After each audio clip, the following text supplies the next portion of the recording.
Assalamualaikum warahmatullahi wabarakatuh. Waalaikumsalam warahmatullahi wabarakatuh. Alhamdulillah wassalatu wassalamu ala Rasulillah wa ala alihi wa mawalah. Asyhadu an la ilaha illallah wa asyhadu anna Muhammadan abduhu wa rasuluh.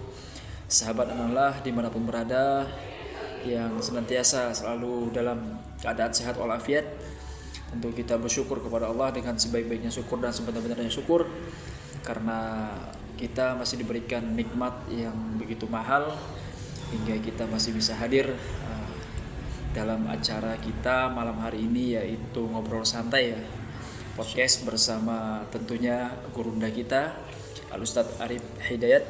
Gimana Ustadz kabarnya Ustadz? Sehat selalu, alhamdulillah. Gimana Bang? Alhamdulillah sehat Bang ya? Alhamdulillah Ustadz. Gimana? Hujan?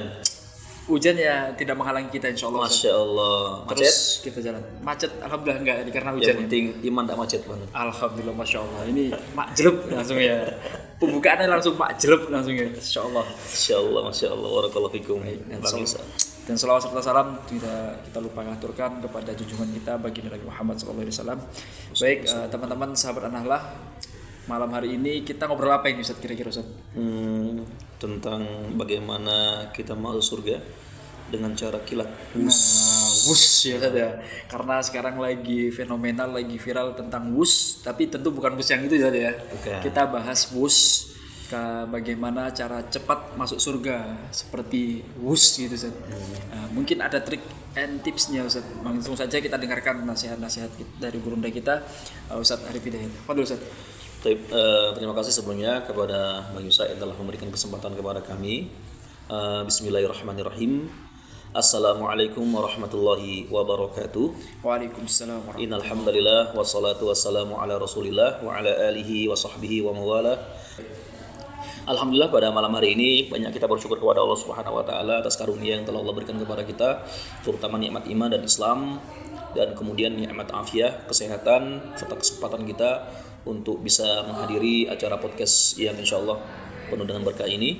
Dan kedua kalinya sholawat dan salam senantiasa tercurahkan kepada baginda besar junjungan kita, qudwatuna wa uswatuna wa sayyiduna Muhammad sallallahu alaihi wasallam, dan kepada seluruh para sahabatnya, kemudian para pengikutnya hingga akhir zaman.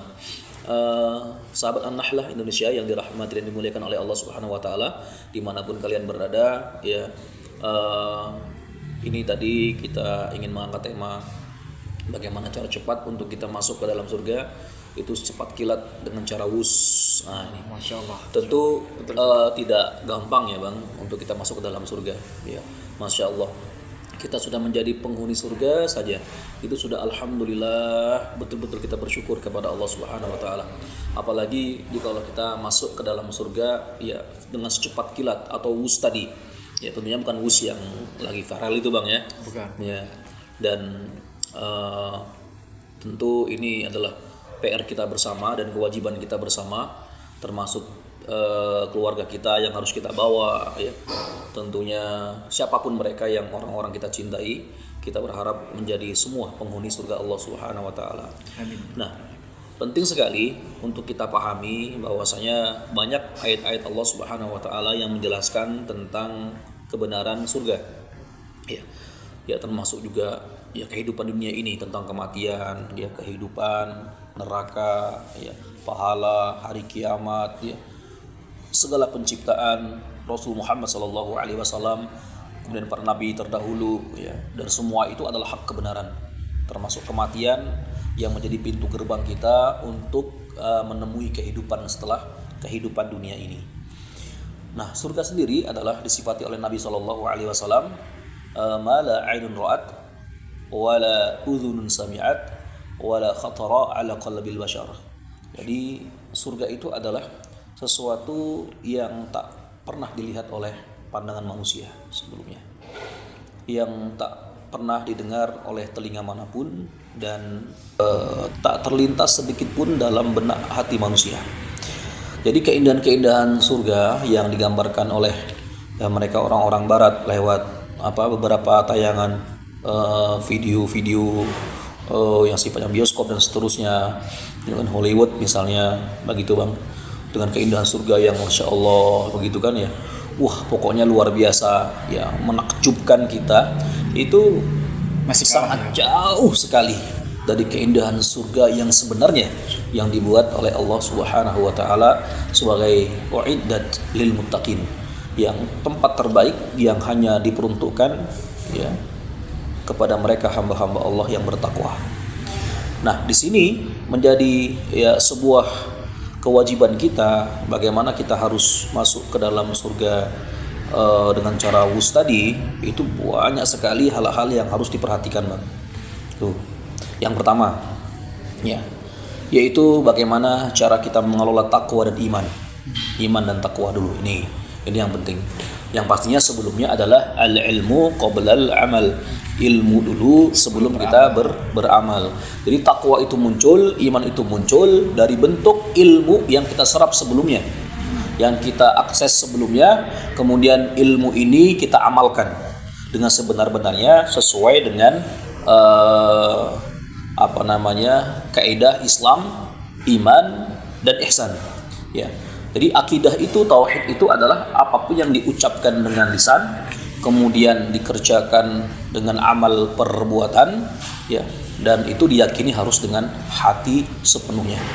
Maka ketika ada unsur ini, unsur yang tadi meliputi tentang ilmu tauhid, maka sempurnalah hamba yang ia dikatakan sebagai hamba-hamba Allah yang bertakwa di sisi Allah Subhanahu wa taala. Namun apakah sampai di situ? Masih panjang perjalanan itu untuk mencapai ya sebuah kesempurnaan menjadi layaknya kita penghuni surga Allah Subhanahu wa taala. Jadi takwa itu adalah kunci pertama kali. Takwa dulu. Karena banyak ayat ya dalam Al-Baqarah juga disebutkan uiddat lil muttaqin. Jadi betul-betul diperuntukkan ya bagi mereka orang-orang yang bertakwa. Baik itu laki-laki maupun perempuan, mau dia cantik, mau dia ganteng, mau dia enggak, maka semuanya layak.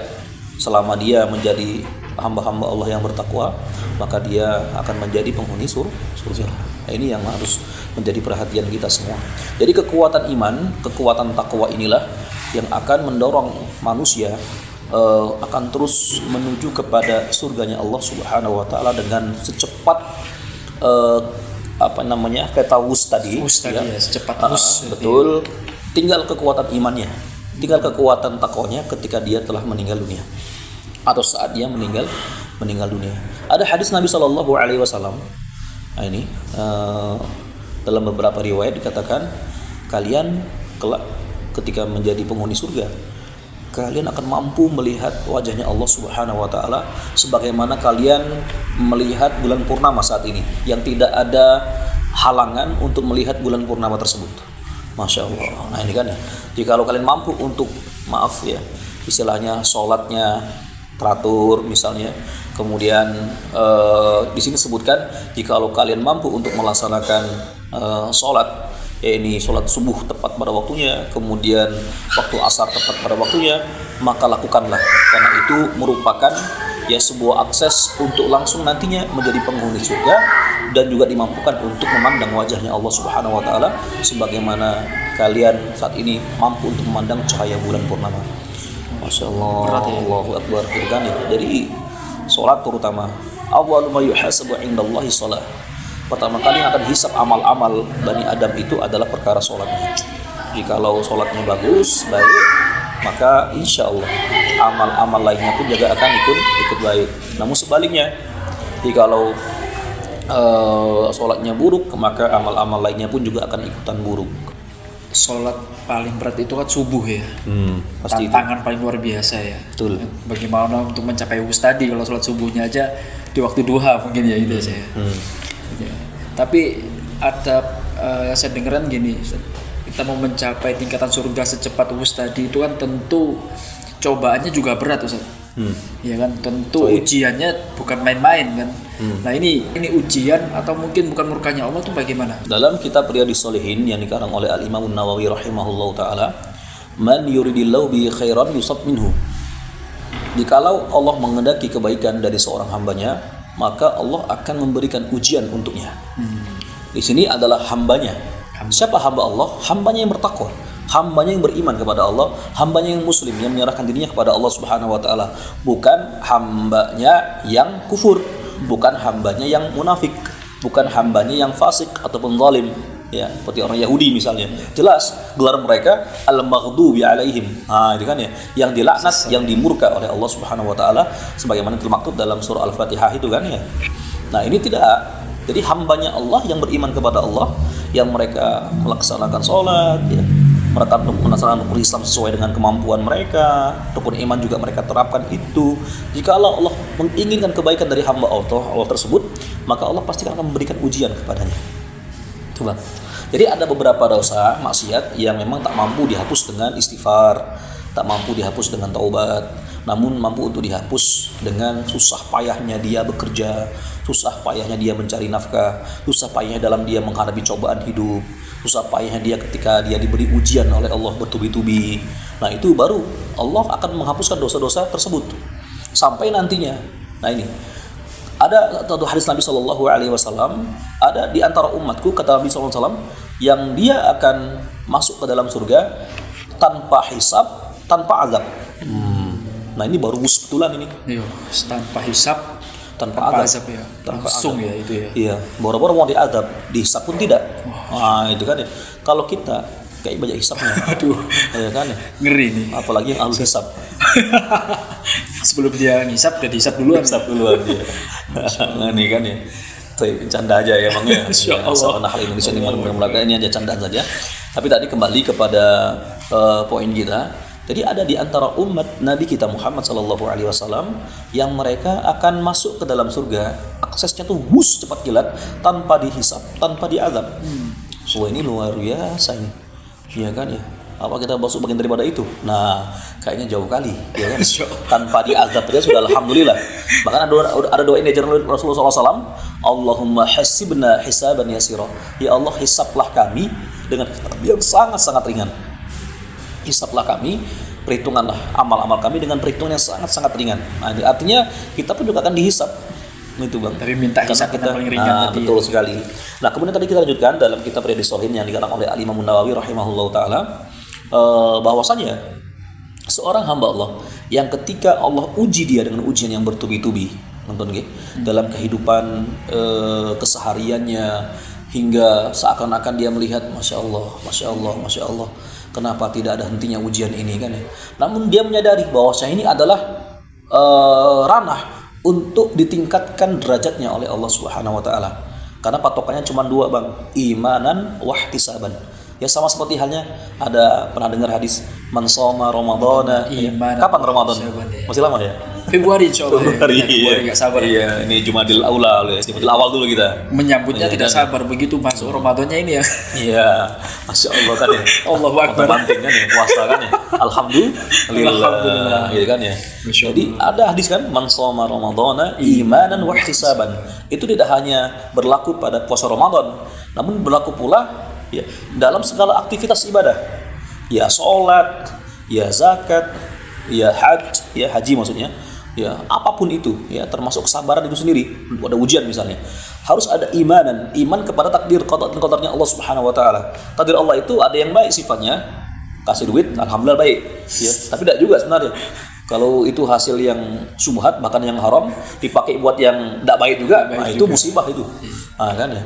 Misalnya musibah ini kena sakit misalnya, atau kehilangan harta kita, atau Allah ambil orang yang kita cintai misalnya, itu kan musibah, Bang.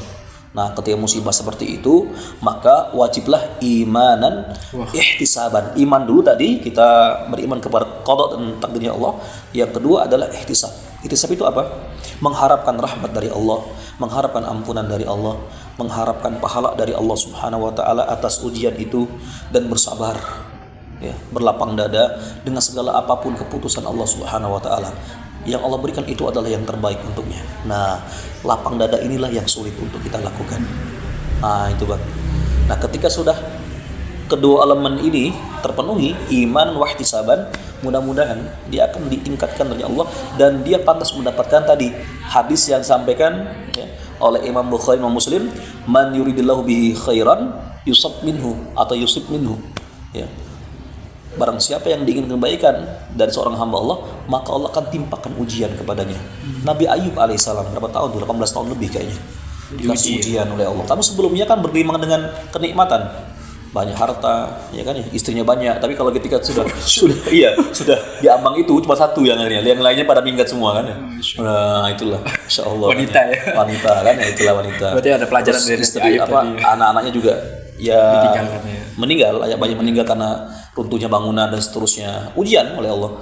Bahkan tadi Masya Allah ya, beliau dalam keadaan yang sangat-sangat kita tahu ya, mengharukan sekali dengan tubuh yang begitu tidak bisa kita bayangkan ya, lepra ya, kusta yang begitu banyak belatungnya, bisa kita bayangkan hidup seperti itu bang.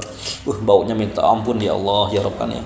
Dan orang-orang pada mengucilkan Nabi Ayub alaihissalam, begitu kan, dibayangkan ya, belasan tahun hidup seperti itu. Coba kemudian ketika diminta, coba minta pada Allah Subhanahu wa taala agar Allah memberikan jalan keluar dari musibah ini. Tidak, saya malu karena sebelumnya saya menikmati kenikmatan yang Allah berikan kepadaku itu sudah banyak, udah puluhan tahun lebih, sedangkan ini baru belasan tahun masih belum ada apa-apanya dibandingkan dengan nikmat yang Allah berikan kepadaku. Maka bersabarlah, kan ya.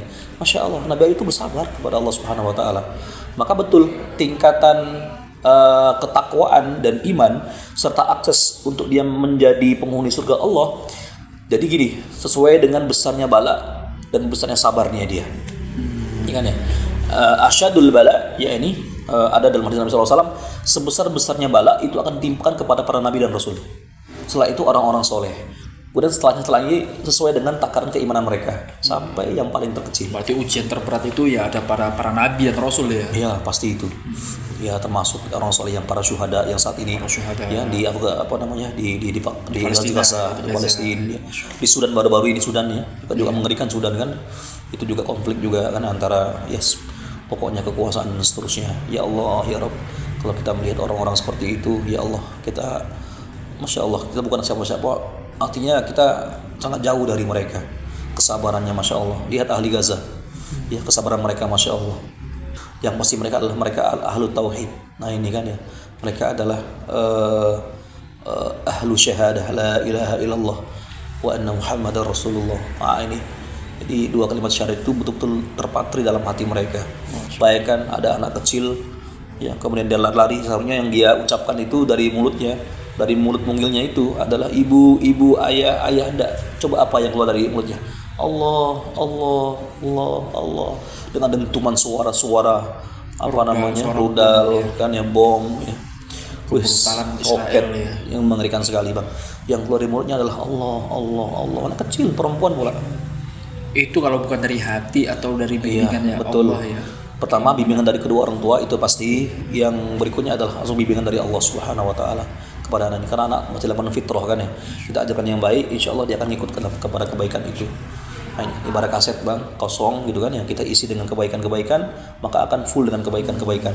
Kalau kaset ini kosong, kita isi dengan maksiat, dugem, udah ini anaknya kan lost jadinya. Apalagi yang suka geleng-geleng gitu kan ya, bola bali ya. Nah kan bola bali kan ya. Nah, generasi anak Indonesia bukanlah generasi yang seperti itu. Generasi yang mereka bertauhid, yang pertama beriman kepada Allah dan Rasulnya, ya bertakwa kepada Allah Azza wa Jal. Kemudian tadi yang mereka melandaskan dengan iman dan wahtisaban dalam hidup mereka, dalam setiap aktivitas ibadah mereka, yang menjaga solat mereka, ya, menjaga amalia ibadah mereka lainnya. Kemudian yang mereka bersabar tadi kan ya, yang mudah-mudahan semua kita akan masuk dalam surga ya, walaupun mungkin dihisab, namun hisab yang sangat ringan sekali. Saya lanjut lagi tadi dari petuahnya Al-Imam Nawawi dalam kitab Riyadhus Shalihin, disebutkan di sana sampai seorang hamba Allah tadi yang disebutkan karena ingin Allah kebaikan dari dirinya, maka ketika nanti di saat dia meninggal dunia, Allah cuma hanya menyisakan ya, dalam sakaratul mautnya itu cuma 1 atau 2 kesalahan saja. Kan ya. Dosa kita ini banyak bang. Apalagi Benyamin Netanyahu itu bayang 70.000 sudah ya dibantai bang. Iya, ya Allah. Itu 60.000 yang terdaftar, 60 sekian pokoknya. Yang masih di bawah puing-puing bangunan. Ada yang mau ngeliat itu? Karena data diperlihatkan ya, itu masya Allah ya. Itu ada, ini masya Allah orang-orang Eropa ya, orang-orang luar kan juga ada medis-medis mereka yang relawan mereka datang ke sana membantu, kemudian mendata ya. semua database itu ada semua, dari usia yang 0 tahun sampai 1 tahun, ada 1 tahun, anak-anak usia itu loh bang, itu ditulis semua oleh mereka, dicatat semua dengan rapi oleh mereka. Bayangkan coba, itu yang terdata di rumah sakit. Coba yang di puing-puing bangunan bawah itu nggak terdata sama sekali. Bayangkan dosanya Benyamin Netanyahu dan antek-anteknya itu. Bayangkan 70.000 nyawa melayang seperti itu. Kira-kira gimana coba tanggung jawabannya? Sedangkan seorang beriman, seorang mukmin yang diinginkan kebaikannya oleh Allah Subhanahu wa taala cuma menyisakan 1 atau 2 dosa saja dalam hidupnya. Masya Allah. Mati dia merasakan sakaratul maut, udah habis sudah itu dosanya. Ya kan? Selesai udah ya. Iya, dimudahkannya dia untuk mengucapkan la ilaha illallah. Itu kan ya. Hadis Nabi sallallahu alaihi wasallam riwayat Imam Muslim, man akhiru kalami la ilaha illallah dakhala jannah. Barang siapa yang di akhir hayatnya ucapannya itu yang keluar adalah kalam la ilaha illallah, maka dia akan masuk ke dalam surga. Ini tanpa hisab ya. Tanpa hisab. Wah ini tadi yang wala azab hisab itu kan ya. Azab itu betul. Salah satunya tadi itu. Betul. Ya, selama dia tidak menyekutukan Allah selama hidupnya, mereka benar-benar Allah orang-orang yang beriman kepada Allah dan istiqomah dalam iman mereka dan mati dalam keadaan husnul khotimah. Wah, itu bang langsung aksesnya bang. Cepat bang. Secepat bus, lebih keren ketimbang bus. Kalau bus mungkin ada 2 jam misalnya dari Jeddah dari Jeddah ya, betul ya. Dari Madinah Mekah itu mau Jeddah cuma 2 jam. Ini kelamaan kalau itu mah kesuwen itu. Kesuwen cepat kilat ya. Iya, apalagi yang di kota Bandung itu kesuwen lagi. Tambah kesuwen itu kan. Tambah kesuwen.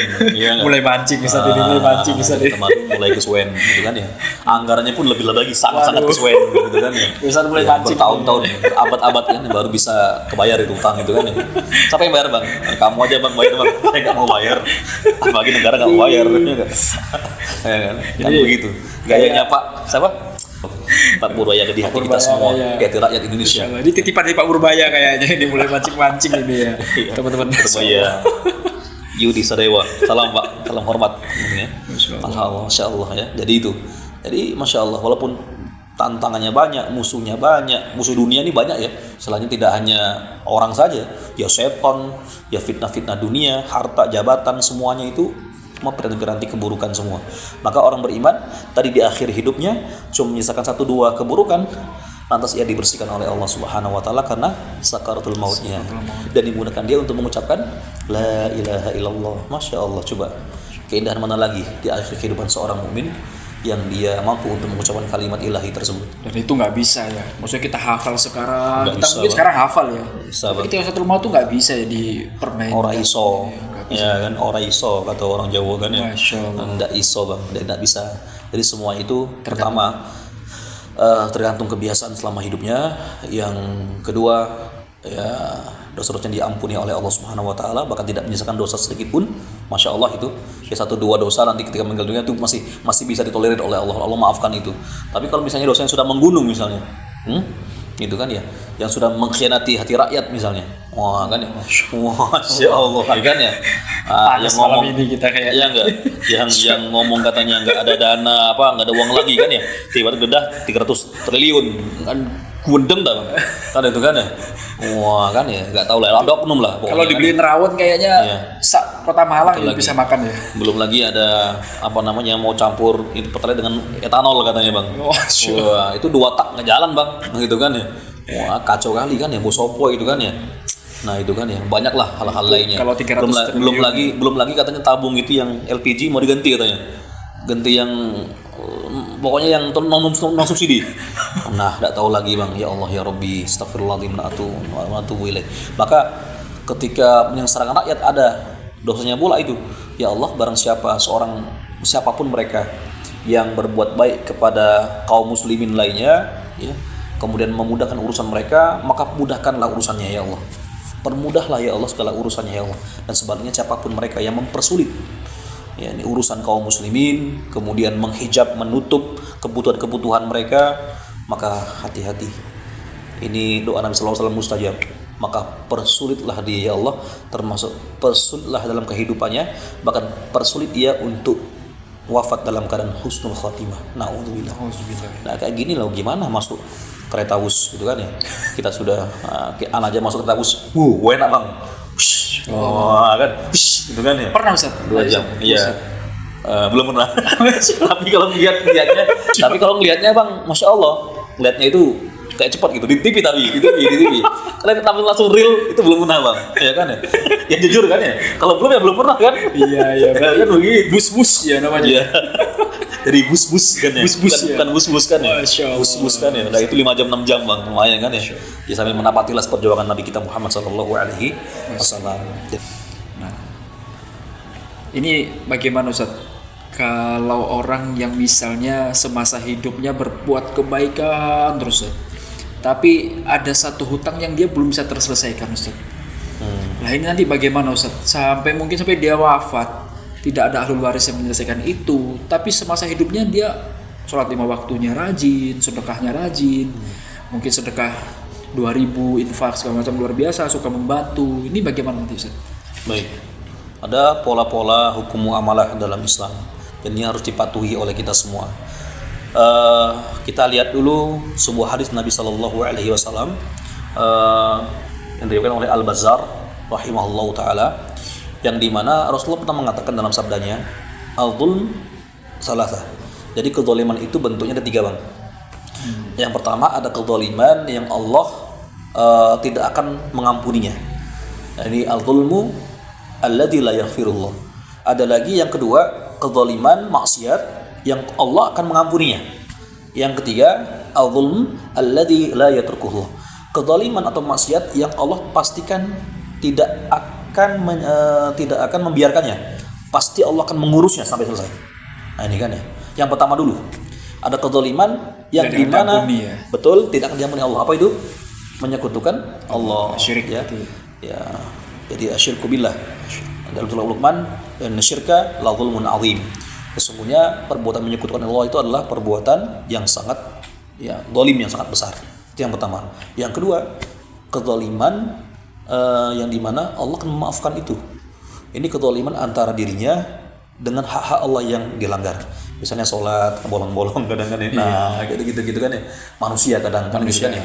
Ya kadang dia minuman keras, kadang dia berbuat zina kayak gitu-gitu. Kadang dia pokoknya yang itu ada hubungan dia sama Allah Subhanahu wa taala, antara dirinya dengan Allah Azza wa Jalla.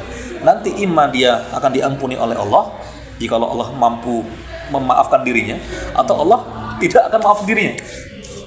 Ya, masih macam kayak Abu Nawas itu kan Masya Allah. Itu seorang penyair namun suka minuman keras. Nah itu kan kan ya. Kalau nggak minum keras nggak jalan otaknya. Dia nggak bisa bersyair. Nggak bisa bersyair. Ya maksudnya dalam membersyair kan harus butuh fokus ya, ketenangan kan ya. Nah itu dan arut-arut, kalau dalam bahasa ilmu syair itu ada arut-arut dia, timbangan wazan itu secara kaedah itu, dan itu ada ilmunya dalam syair itu. Dan Masya Allah, jadi sampai ke puncak di mana hati mereka tertambatkan kepada Allah. Itu Masya Allah Abu Nawas itu cerdas dia kan ya. Tapi tadi masalahnya suka minum, disebut dengan syairul khamri, seorang penyair yang suka minuman khamr. Ya, sezaman pada masanya Al-Imam Syafi'i rahimahullah taala. Sampai Imam Syafi'i di akhir ketika meninggal dunia Abu Nawas tidak mau mensolatkan jenazahnya Abu Nawas. Imam Syafi'i ditawarkan, tidak mau dia. Ya kenapa? Wong dia fasik. Begitu kan ya. Walaupun dia muslim, dia fasik. Saya tidak mau, saya benar-benar hati-hati Imam Syafi'i. Namun qadarullah ala ma syaa fa'al, ada di antara jamaah di antara mereka yang mampu untuk melihat diselip bajunya Abu Nawas. Ada seuntai syair yang itu mampu untuk menggugah hati, bahkan membuat meneteskan air matanya Al-Imam Syafi'i rahimahullah ta'ala. Itu saya terjemahkan saja secara lepasnya. Ya Allah, sesungguhnya dosa-dosaku sangat menggunung, dan Engkau tahu bahwasanya dosaku itu sangatlah besar ya Allah. Namun ampunanmu itu lebih luas ketimbang dosa-dosaku itu ya Allah. Ya Allah, segala bentuk yang kecil dari dosaku itu Kau tahu ya Allah, sedetail-detailnya ya Allah, sampai yang besar ya Allah. Tapi demi Allah, ya, demi dirimu ya Allah, aku tak pernah menyekutukanmu ya Allah. Kemudian ya Allah, saksikanlah ya Allah, aku adalah makhluk pendosa, namun di akhir hayatku ini aku adalah seorang muslim. Masya Allah. Itu yang akhirnya membuat lantak hati Imam Syafi'i. Kemudian langsung beliau menyegerakan untuk sholat jenazah kan. Akhirnya mau ya Abu Nawas rahimahullah ta'ala. Tapi tadi kan ya, Nah, itu Abu Nawas, so kita siapa kan? Nah, masalahnya kan ya, minuman keras juga enggak, syair juga kan, kita syair juga enggak punya, gitu kan ya. Abu-abu ya. Ilmu agama juga ya jauh kali dari Abu Nawas kan ya. Nah, kayak gini mau dapat ampunan dari Allah, gitu kan ya. Nah ini, jadi istilahnya tadi, jadi ada hal-hal yang diampuni oleh Allah, atau mungkin Allah tidak mengampuni itu, namun diazab supaya dibersihkan kita dari segala kotoran-kotoran tadi. Nah yang terakhir bang, nah itu yang penting itu, dosa yang tidak Allah tinggalkan, yaitu dosa antara kezaliman seorang hamba dengan hamba lainnya. Nah ini termasuk utang tadi ya. Itu. Nah utang piutang ini akan dibahas dan akan dituntaskan oleh Allah dengan pengadilan mahkamahnya Allah. Sekecil apapun hutang itu akan ya dibalas oleh Allah Subhanahu wa taala. Ada hadis Nabi sallallahu alaihi wasallam, ada seorang yang dia muflis, orang bangkrut tuh kan ya. Karena di viral kan ya. Yang pada hari kiamat dia datang dengan sholat, datang dengan zakat, datang dengan puasa gitu kan ya. Namun dia mencemooh si fulan, menghardik si fulan, bangkrut ya. Bangkrut sudah kan ya. Kemudian memukul, bahkan membunuh si fulan, mengambil harta si fulan. Nah kan ya, mengambil harta si fulan. Bagian dari tadi utang tadi ya. Wa akala mala hadza, ngambil makan harta si fulan. Itu artinya juga minjem tanpa mengembalikan. Sama aja bang. Ya itu kan ya. Kan batil itu, nggak boleh itu. Kalau dia punya niat minjem, ya balikan dong. Gitu. Harusnya ya. Harusnya kan. Ini enggak, saya mati dibawa. Nah, wa akala mal hadza, sampai belum dibalikkan lagi itu kan ya. Nah ya kan, bayangkan kebaikan-kebaikannya itu akan diberikan kepada orang yang dulu dizalimi. Ya, ketika habis kebaikan-kebaikannya, bayangkan sebelum tuntas semua itu. Urusan ini ya kan, keburukan dari orang yang dizalimi itu dilemparkan kepada dia yang menzalimi, bayangkan sampai habis itu sampai habis, pokoknya setuntasnya pokoknya. Bayangkan itu baru satu orang, bisa bayangkan kalau berapa orang utang dia kan ya. Kalau satu negara ya. Nah itu nggak tahu saya bang, ya Allah. Nah itu juga ujian buat kita juga, alhamdulillah kan ya. Antum juga masih ada terus mau dilemparkan ke orang gitu kan ya. Iya kan ya. Tapi adakah orang lagi yang berdosa ke antum kan? Sering melempar ya. Lah itu kan ya. Lah itu. Makanya kata Ustaz Abdul Hadrami, ya Syekhuna kan itu kan ya. Jadi kalau kita seperti itu, perbanyak amal soleh di dunia. Supaya apa? Nyarutan kita nanti. Iya betul itu. Perbanyak amal-amal di dunia supaya nanti untuk nyaur utang. Kita nggak tahu berapa saluran utang kita itu, berapa miliar itu bang. Ya kan APBN bisa dibayar bang. Nah itu kan, WUS bisa dibayar kan ya. Tapi kalau nyaur utang orang-orang itu coba di akhirat. Dengan amal soleh bang, nggak ada lagi duit bang, nggak ada lagi itu yang tambang-tambangan itu, nggak ada lagi sudah, ya kan ya. Yang ada adalah amal soleh kita buat membayar hutang-hutang kita.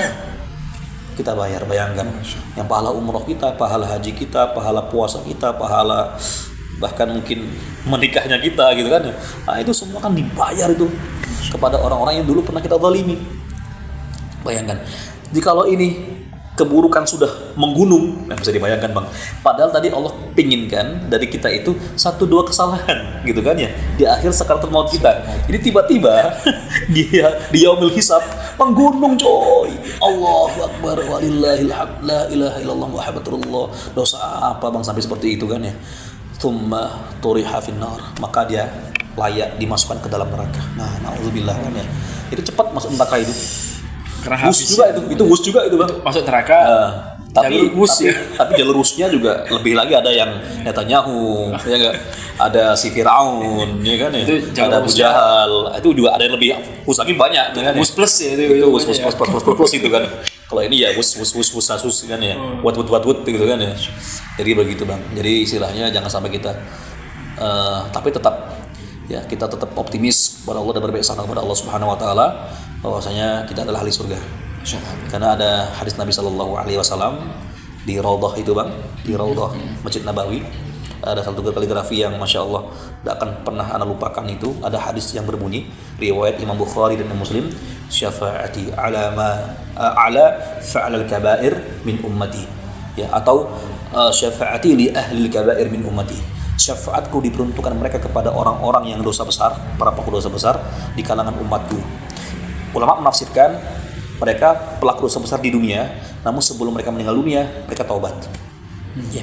Ada pula mereka yang menafsirkan, ya, mereka mengerjakan dosa besar, namun mati dia dalam keadaan dosa besar tersebut, namun dosa yang nggak pernah dilanggar oleh hamba Allah tersebut adalah dosa menyekutukan Allah selama hidupnya. Jadi dia meninggal dunia misalnya dengan zina misalnya, tapi dia tidak sampai mengatakan bahwasanya zina itu adalah halal misalnya. Tapi dia namanya orang jatuh kan ya. Kemudian juga dia tidak pernah menyekutukan Allah, mensyirikkan Allah dalam hidupnya. Tapi tetap harus dimasukkan dalam neraka dulu. Itulah yang disebut dengan jahannamiyun dalam kitab Al-Kabair. Jadi mereka adalah para penghuni neraka jahanam, disiksa dulu oleh Allah, diadab dulu dalam neraka jahanam, kemudian baru dientaskan ke dalam surga. Itu menurut jumhur al-ulama begitu. Tapi apakah mau? Waduh. Nah, ini kan pertanyaan kita, kan berat. Masuk neraka dulu misalnya kan ya, digosok-gosok dulu, dibilas dulu kan ya, diunyek-unyek dulu kan ya. Ya Allah, ya kayak goreng cilok dulu kan, putar-putar gitu kan. Kayak tepung di blender ya. Begitu. Nauzubillah. Itu manusia, bayangkan. Nah, kan kita tidak maulah seperti itu kan ya. Tapi tetap syafaat itu akan diberikan kepada umat Rasul sallallahu alaihi wasallam yang mereka tidak pernah menyekutukan Allah Subhanahu wa taala. Tetap masuk surga ya, masuk surga, ya. Tapi tadi itu. Betul. Ya, tetap dia sholat lah gitu kan ya. Berarti itu kan masuk surga bukan melalui jalur wus ya, itu kan ya. Kan, itu jalur syafaat Rasul sallallahu alaihi wasallam. Syafaat ya. Dan syafaat itu banyak kan. Ada syafaat Rasulullah, ada syafaat kita baca Quran, ada syafaat dari sholat kita, ada syafaat dari kita berbakti kepada kedua orang tua, ada syafaat bagi yang istri berbakti kepada suami, ada syafaat puasa kita, yaitu puasa wajib ataupun sunnah, apalagi ya banyak doa-doa kita juga termasuk dari syafaat atau pemberi pertolongan ya pada hari kiamat. Sahabat soleh kayak gini-gini juga mampu untuk menarik sahabatnya, gitu kan ya, untuk menjadi syafaat bagi sahabat lainnya, termasuk mereka para yang syuhada ya, yang mereka syahid di Allah, itu mampu untuk memberikan syafaat sebanyak 70 orang di antara ahli keluarganya. Teringat dulu dengan Syekh Umar, Bang. Syekh Umar tahu ya? Yang dari Palestina itu kan tahu kan ya? Yang pernah yang syahid kita temenin dulu safari dakwah itu. Iya, kan dia syahid itu, Masya Allah kan ya. Nah, saya berharap Masya Allah beliau mampu menarik anak nantinya, dan anak dari antum, dari semuanya pokoknya. Nah, itu kan ya, walaupun nanti kita tidak tahu namanya ini kan ya. Kita kor-kor di sini mungkin Masya Allah kita bagus sekali omongan, tapi kita nggak tahu kelakuan di belakang kita. Allah masih tutup aib-aib kita. Nah, itu Bang ya. Paling tidak anak pribadi kita punya teman-teman yang soleh tadi, yang mereka syahid Masya Allah, mendapatkan nikmat dari Allah gitu kan ya, yang kita tidak mampu untuk ke makomnya mereka. Siapa yang mampu ke makomnya mereka? Para syuhada Gaza misalnya. Namun mereka Masya Allah, salah satunya Syekh Umar dipanggil oleh Allah ketika Allah menginginkan kebaikan dari beliau, digempur rumahnya dengan rudal, akhirnya meninggal dunia di sana dan diinfokan dari pihak keluarganya. Masya Allah, mudah-mudahan siapapun yang bertemu dengan Syekh Umar, kita semua insya Allah mampu untuk mendapat syafaat dari beliau, insya Allah, dan semua orang-orang yang didekatkan oleh Allah Subhanahu wa taala untuk berjumpa dengan beliau. Paling tidak niatkan dalam hati kita untuk wafat dalam keadaan syahid di jalan Allah, bagaimanapun caranya. Jikalau seseorang tidak ada niat terbetik dalam hatinya untuk wafat sebagai syahid, maka dipastikan ada cabang nifak, cabang kemunafikan dalam hatinya. Paling tidak ya syahid ketika sholat gitu kan ya, syahid ketika kita bekerja, syahid ketika kita memberikan bantuan sebagai relawan ya, menyalurkan dana donasi gitu kan ya, syahid sebagai dalam kebaikan pada intinya. Masya Allah, tidak hanya di medan perang, dalam belajar, dalam apapun, dalam kebaikan, maka mudah-mudahan itu bukan syahid di jalan Allah Subhanahu wa taala. Insyaallah. Itu mungkin yang bisa disampaikan. Alhamdulillah ya. Tadi perhatikan dari kesimpulan ini bisa masuk surga, masih ada jalurnya untuk melalui wus. Dan sekali. Juga bisa wus itu mengantarkan kepada neraka melalui jalur wus tadi.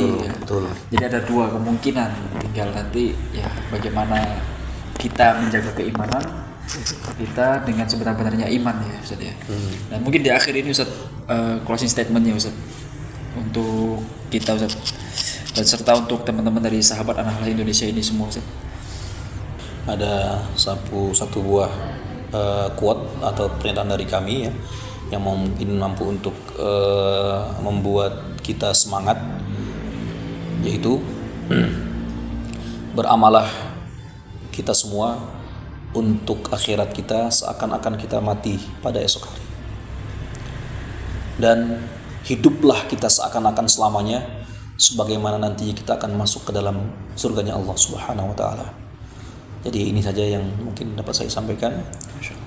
Jadi kalau kita semangat, kalau dalam artian besok kita akan meninggal dunia, pasti kita akan semangat untuk beramal pada hari ini.